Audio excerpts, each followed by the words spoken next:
एउटा उहाँहरू भन्नुहुन्छ चुनाव हुँदै हुँदैन भनेर, चुनाव हुँदै हुँदैन भनेर।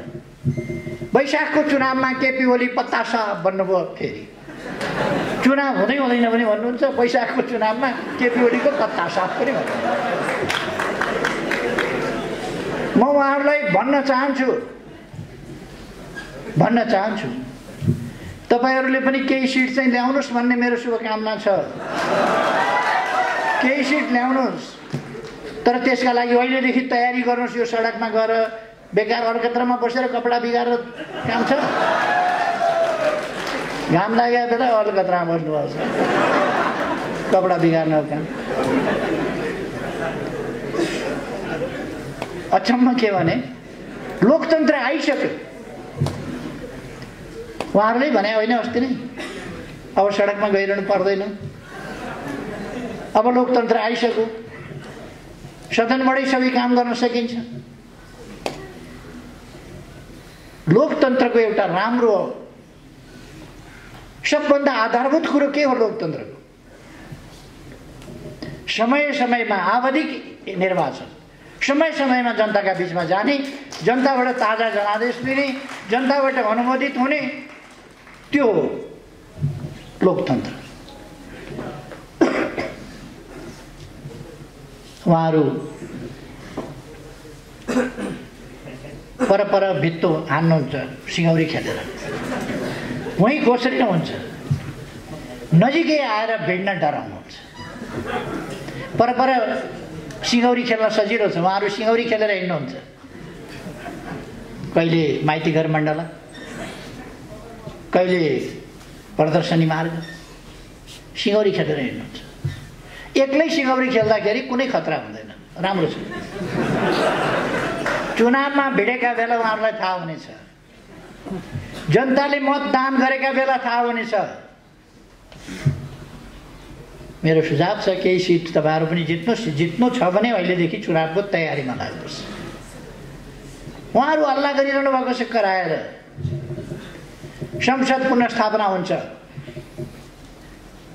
संसद पुनर्स्थापना संविधानले मिल्दैन। संविधानले मिल्ने भए पुनर्स्थापना हुन्थ्यो, संविधानले मिल्दैन। 64% बहुमत भएको सर्वसम्मत बहुमतको नेताले अहिले संसद विघटन भएपछि को कता छ के छ त्यो बेग्लै कुरा होला। जति बेला मैले विघटनको सिफारिस गरेँ त्यति बेला संसदको 64% बहुमतको सर्वसम्मत नेता हुँ म। त्यस हैसियतले मैले सिफारिस गरेको छु विघटन।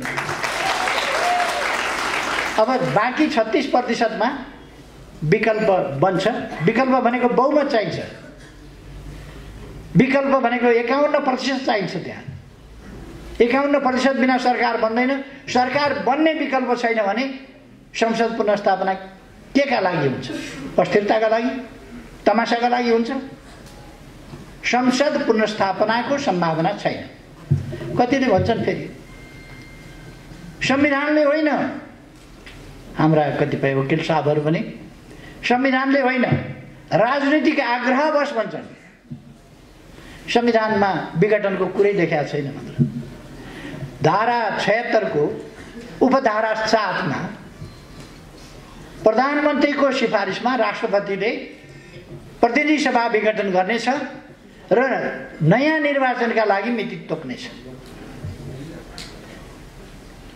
नयाँ मिति तोक्ने कुरा राष्ट्रपतिले तोक्ने त्यसमा व्यवस्था छ।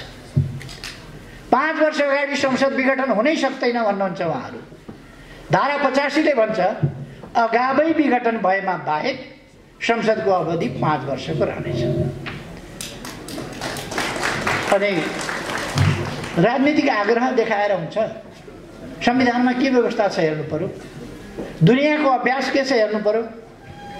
बेलायतमा लिखित संविधान छैन, तर अस्ति भर्खर संसद विघटन भयो, निर्वाचन भयो। निर्वाचन हुँदैन। संसदीय प्रणालीमा प्रधानमन्त्रीको प्रेरोगेटिभको रूपमा यसलाई मानिन्छ। अब चुनाव हुँदैन के किन हुन्छ? बर्बाद हुन्छ, संविधान जान्छ, व्यवस्था जान्छ, गणतन्त्र जान्छ। तपाईहरु भन्नुहोस् त के संविधान जान्छ चुनाव गर्दा? चुनाव गर्दा गणतन्त्र जान्छ? चुनाव गर्दा लोकतन्त्र जान्छ? केही पनि जाँदैन। चुनाव गर्दा लोकतन्त्र मजबुत हुन्छ, जनताले आफ्नो ताजा फैसला दिन्छ। र साथीहरूलाई म भन्न चाहन्छु, तपाईहरू ढुक्कले यो देशलाई अन्धकारमा पर्न नदिने, अलमलमा फस्न नदिने शक्ति हामी हौँ। हामीले अलमलमा फस्न दिनु हुँदैन। हामी नभएको भए, म तपाईहरूलाई भन्न चाहन्छु, हामी नभएको भए संविधान बन्दैन थियो। तपाईँ हामीले देखेका छैनौँ कसरी हामी अड्नु परेको थियो, कसरी हामीले अरूलाई अड्याउनु परेको थियो। हामी यदि हामी नभएको भए नाकाबन्दीको सामना डटेर कसले गर्न सक्थ्यो? कसैले पनि गर्न सक्दैन। नेपाल एउटा सार्वभौम सत्ता सम्पन्न स्वतन्त्र राष्ट्र, तर यो देश एउटा देशबाट घेरिएको थियो भूपरिवेष्टितका नाउँमा। अर्कोतिर पनि छिमेकी छ, त्यताबाट बाटो खोल्न सकिन्छ, त्यताबाट बन्दरगाह प्रयोग गर्न सकिन्छ, त्यताबाट पनि समुद्रमा जान सकिन्छ। विश्वसँगको जमिन मार्फतको सम्बन्ध हाम्रो त्यताबाट पनि हुन सक्छ। हामी नहुँदा त्यो काम, इतिहासमा नेपाल यहीँ थियो, चीन त्यहीँ थियो, भारत त्यहीँ थियो। नेपाल यहीँ छ, चीन त्यहीँ छ, तर किन पारवन र उसको यातायातको सम्झौता किन भएन? चीनतिरबाट नाका किन खोलिएन? उत्तरमा अनिकाल पर्छ, अनेक समस्याहरू आइपर्छन्। चीनको बाटो प्रयोग गर्ने सम्झौता किन गरिएन? त्यसका लागि देशको स्वाभिमानलाई, देशको स्वाधीनतालाई र स्वतन्त्रतालाई सम्मान गर्ने र प्रयोग गर्ने आँट, ती कुराहरू चाहिन्छ। हामीले नै ती काम गर्यौँ। तपाईँ हामीले देखेका छौँ। मैले अनेक योजनाहरू सुरु गरेको थिएँ भूकम्पभन्दा पछि,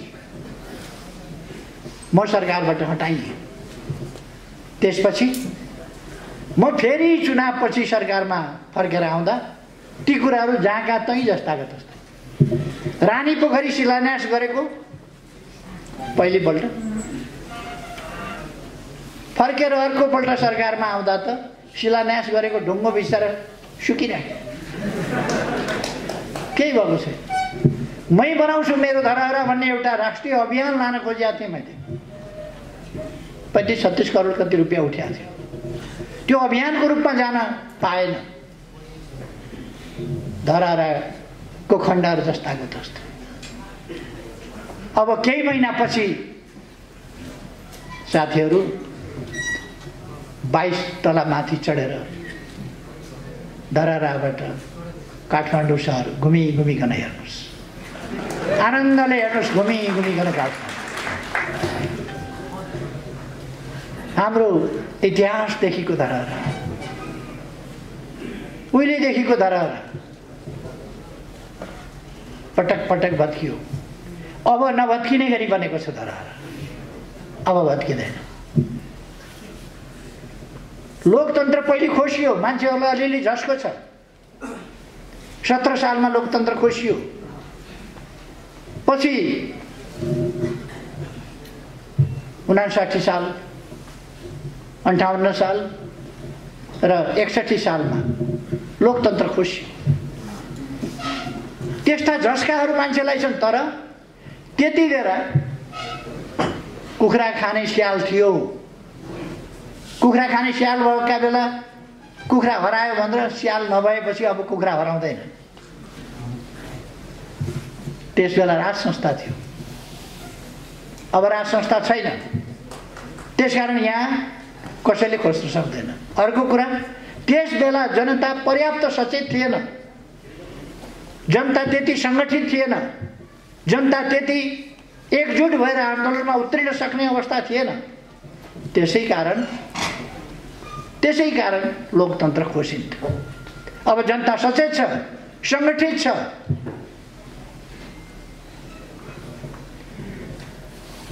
लोकतन्त्र कसैले खोज्न सक्दैन। कसैले लोकतन्त्र अब खोज्न सक्दैन।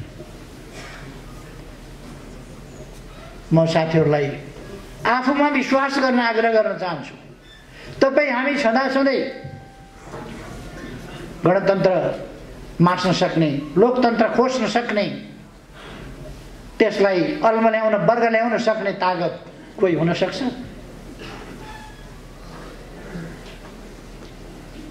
म धेरै कुरा केही भनिरहन आवश्यक देख्दिनँ। अहिले मैले केही पूर्वानुमान धेरै गर्नु पनि छैन।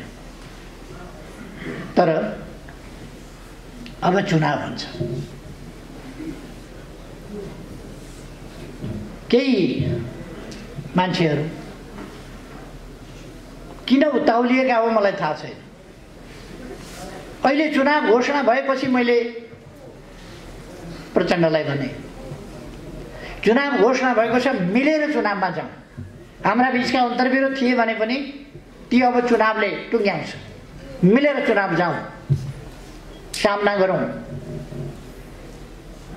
उहाँ मान्नु भएन। उहाँहरूले त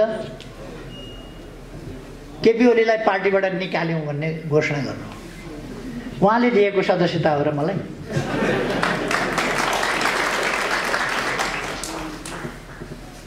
म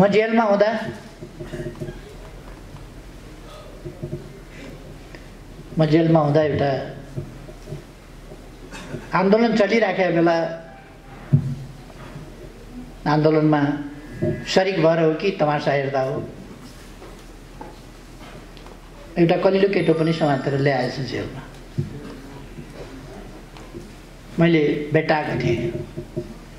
सम्झाएर बुझाएर राजनीतिकरण गरेर वामपन्थी बनाएर अलिअलि काममा लगाइयो, विद्यार्थी नेता बनाइयो। सुदूरपश्चिमको पनि परेछ त्यसमा। म पूर्णकालिक भएको 5 वर्ष भएको थियो, भूमिगत भएको 3 वर्ष भएको थियो। मोरङ आउँदा विराटनगरमा महेन्द्र मोरङ कलेजमा पढ्दै गरेको एउटा विद्यार्थी भेटेँ। इमान्दार विद्यार्थी, राम्रो सहयोगी भावनाको विद्यार्थी भेटेँ। उसलाई मैले राजनीतिमा लाग, राम्ररी काम गर्नुपर्छ, देशमा परिवर्तन ल्याउनुपर्छ सम्झाएँ, उत्साहित गरेँ, प्रेरित गरेँ। त्यो मान्छे त्यसको 1.5 वर्षपछि राजनीतिमा सरिक भयो। पहिले इमान्दार थियो, सोझो थियो त्यो मान्छे। पछि ब्याङ्कमा काम गर्ने मान्छे। त्यसो भएर आदत के भनेछ भने उधारो हुँदैन। पछि कपट पसेछ भन्न, पहिले जस्तो छैन त्यो मान्छे।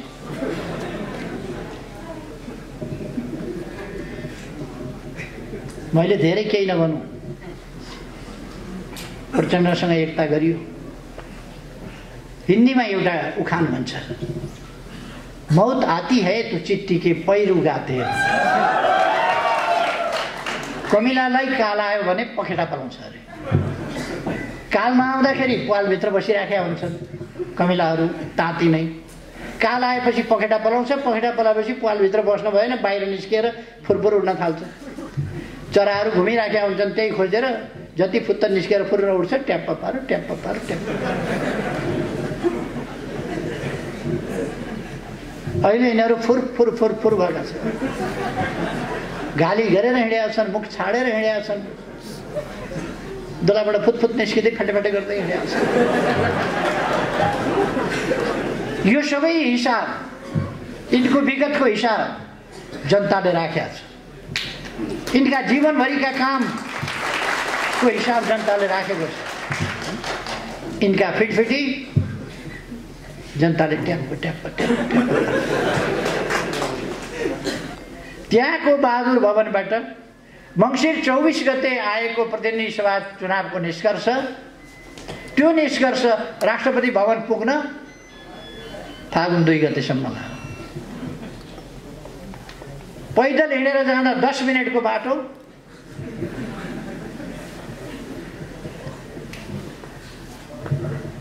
सवा 2 महिना। सभा 2 महिना लाग्यो कम्तीमा। मैले त हेरिराखेको छु के पाकिराखेको छ किचडी। त्यति बेला पनि चुनाव मसँग मिलेर लड्ने, 40% लिएर लड्ने, कमला कमला राम्रा राम्रा मिठा मिठा ठाउँ छानी छानी खाने, अनि सरकार बनाउन काङ्ग्रेससँग वार्ता गर्ने र हामीसँग बार्गेन गर्ने। मलाई त 5 वर्षको प्रधानमन्त्री दिन्छु भनेको छ। लाज लाग्नुपर्ने होइन? वामपन्थी मिलेर चुनाव लड्ने, दक्षिणपन्थीसँग मिलेर सरकार बनाउने, कस्तो अचम्मको तरिका हो। त्यो छोडिदिउँ। फागुन 3 गते म प्रधानमन्त्री हुँदा उहाँले मन्त्री बन्न कोही एकजना पनि नपठाएको तपाईँहरूले देख्नुभएको छ। के पाकिरहेको थियो भित्रभित्र त्यो तपाईँ अनुमान गर्न सक्नुहुन्छ, बुझ्न सक्नुहुन्छ। जहिले पनि म मित्रताले अँगालो हाल्छु, उहाँ धृतराष्ट्रले जस्तो अँगालो हाल्नुहुन्छ। अँगालो त अँगालै मारे हो, धृतराष्ट्रले पनि अँगालै मारे।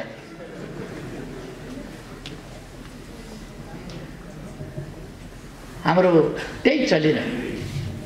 उहाँको ध्यान कसरी कब्जा गर्ने, कसरी हत्याउने, त्यो मात्रै हुँदो रहेछ। मैले उहाँलाई अनेक सम्झाएँ, यो षड्यन्त्रकारी प्रवृत्ति छोड्नुहोस्, यो जाल जेल षड्यन्त्र र टिकरमको राजनीति छोड्नुहोस्। राजनीति भनेको धोका र बेइमानी मात्रै होइन, त्यसैमा नकुद्नुहोस्। राजनीति भनेको इमान्दारिताका साथ देश र जनताको सेवा गर्नु, त्यसमा लाग्नु। यी 3 वर्षमा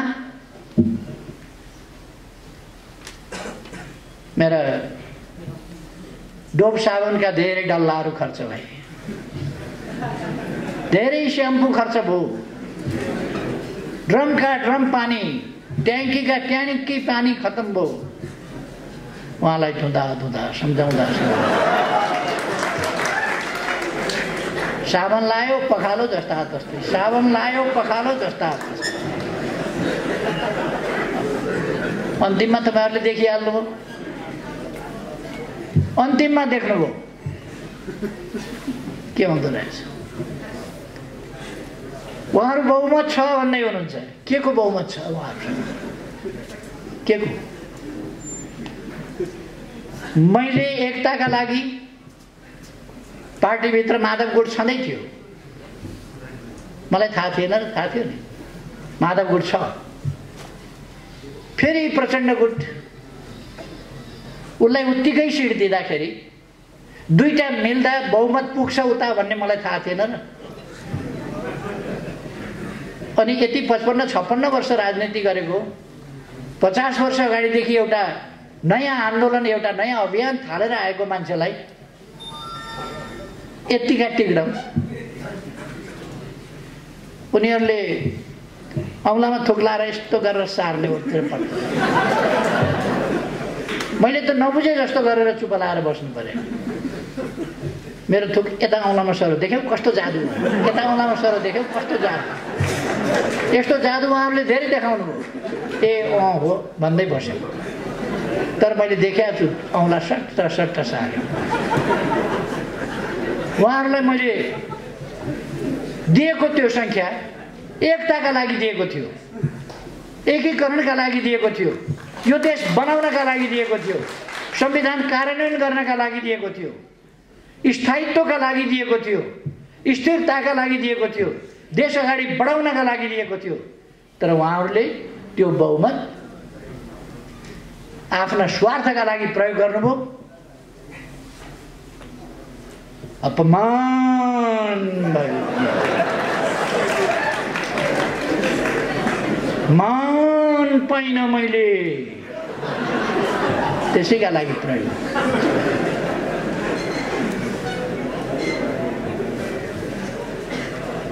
कतिपल्ट सम्झौता गर्ने, मेरो एउटा ब्रिफकेस भरिएको छ प्रचण्डसँगका सम्झौताले। कतिवटा सम्झौता गर्ने?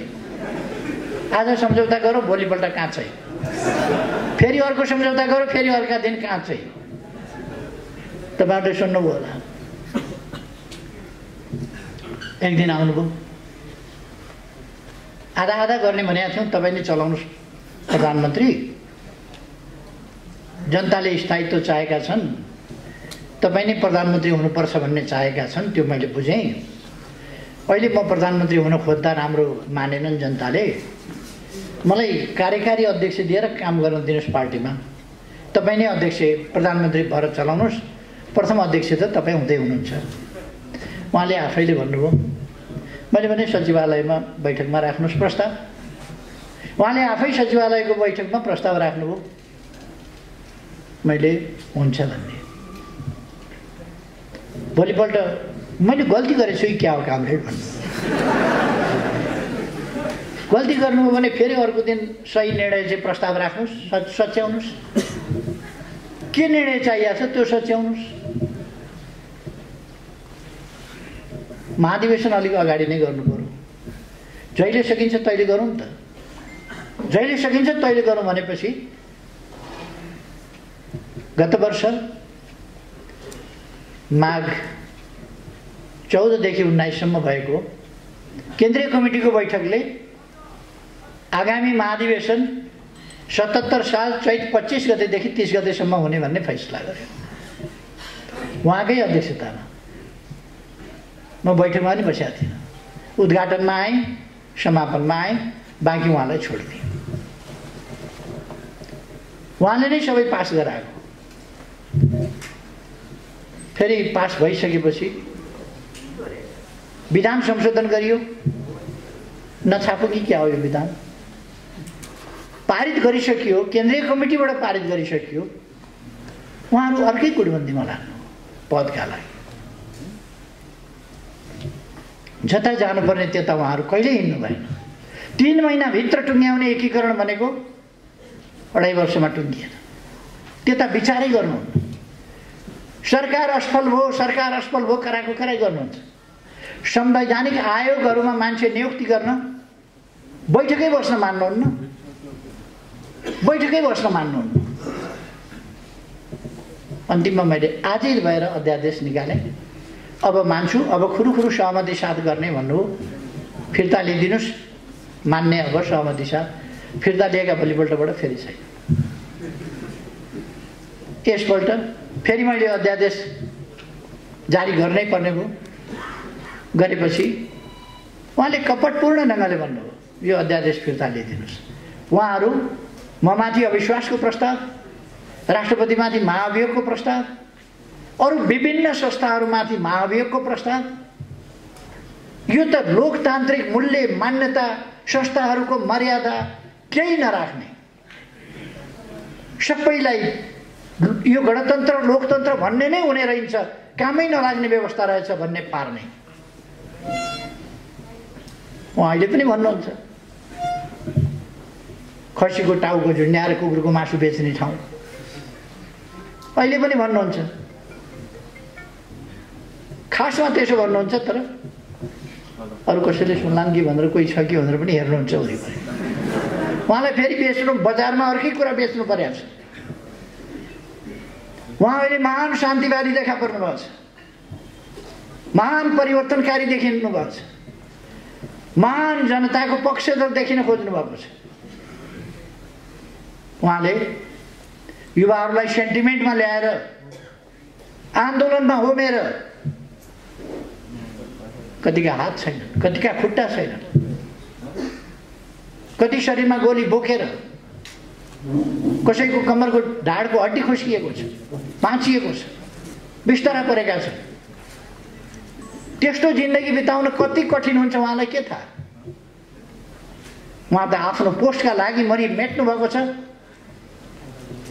आफ्ना परिवारका लागि मरिमेट्नु भएको छ। मैले धेरै भनिरहनु पर्दैन।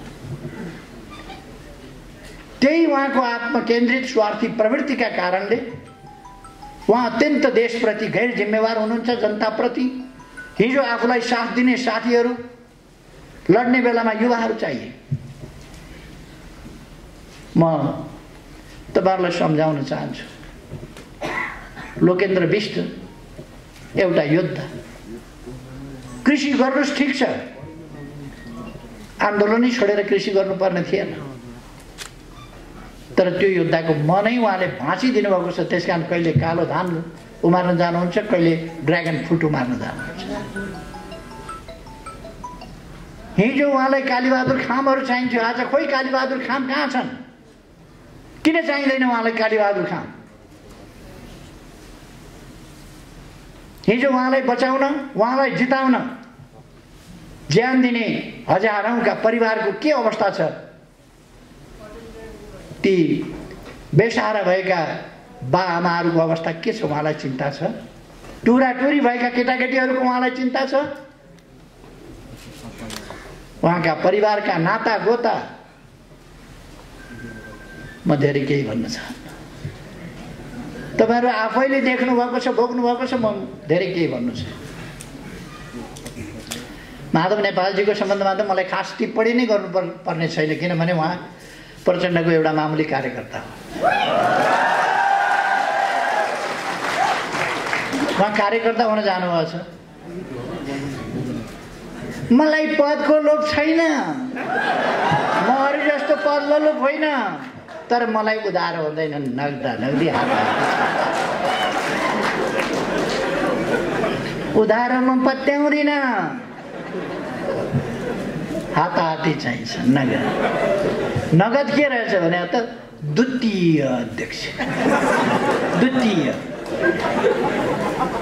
एउटा खास परिस्थितिमा हामीले दुईटा अध्यक्ष बनाएका थियौं। एमालेको अध्यक्ष, माओवादीको अध्यक्ष, दुईटा मिलाएर अध्यक्ष बनाएका थियौं। दुईटा अध्यक्ष। त्यसरी हामीले आन्दोलनलाई एकीकृत गर्नका लागि, आन्दोलन फुटाउन पनि दुईटा तीनटा अध्यक्ष चाहिन्छ।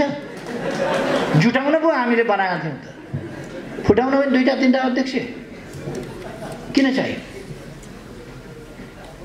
तर मन भनेको अचम्मकै हुँदो रहेछ। न सभापति हुन पाउने, सभापति पनि प्रचण्डले चलाउने हो। छेउमा बस्न पाएकै थियो, फेरि सभापति अध्यक्ष नै नहुने किन हो? त्यो चाहिँ मैले बुझाएको छैन। उहाँको बारेमा म कुनै कमेन्ट गर्दिनँ, बिचरा दुखी मनमा हुनुहुन्छ, दुखी मन। उहाँको मैले खास कमेन्ट गर्नु छैन। अलिक पछि समय कति लाग्छ म भन्न सक्दिनँ। उहाँहरू हुन त उहाँहरूले वैशाखबाट होली सिद्धियो भन्नुभएको छ। उहाँहरूको भविष्यवाणी कस्तो नमिल्ने खालको गर्नुहुन्छ भने पोहोर म बिमारी परेँ, अब मरिहाल्छ भन्नुभयो। त्यो पनि मिलेन। पोहोर बराबरै म बिमारी परेँ, ब्याङ्कक गएँ उपचार गराउन, काठको बाकसमा फर्किन्छ भन्नु। म त प्लेनको सिटमै बसेर आएँ। अस्ति म आकस्मिक रूपमा इन्फेक्सन भयो, अपरेसन गर्नु पर्यो। अपरेसन कहिले कहिले जटिल हुन्छ। अब गयो भनेर खुसी भयो। उहाँहरूको भविष्यवाणी हुने खालको गर्दै गर्नुहुन्न। म मर्छु, एक दिन मरिहाल्छु। उहाँहरूको आकांक्षा पुरा हुन्छ, अगाडि पछाडि कसको कहिले के, अब यो टुङ्गो हुँदैन प्रकृतिको, तर म चाहिँ एक दिन मर्छु। तपाईँहरूलाई सुन्न राम्रो लाग्दैन म मर्छु भन्ने कुरा, तर मर्छु, सत्य हो। मान्छे मरोस् भन्ने कल्पना विरोधीलाई, शत्रुलाई पनि गर्नु सभ्यता होइन, गरिँदैन। विरोधीको पनि स्वास्थ्य लाभको कामना गरिन्छ। मैले लड्नु छ भने एउटा अशक्त कमजोर रोगीसँग लड्न चाहन्न। अलिक मजबुत पाखुरा भएको, बलियो, राम्रै मसलदार, खेल्न जानेकैसँग खेल्न मजा आउँछ। त्यसकारण सुस्वास्थ्य रहनु हुन्छ, सुस्वास्थ्यको कामना गरिन्छ।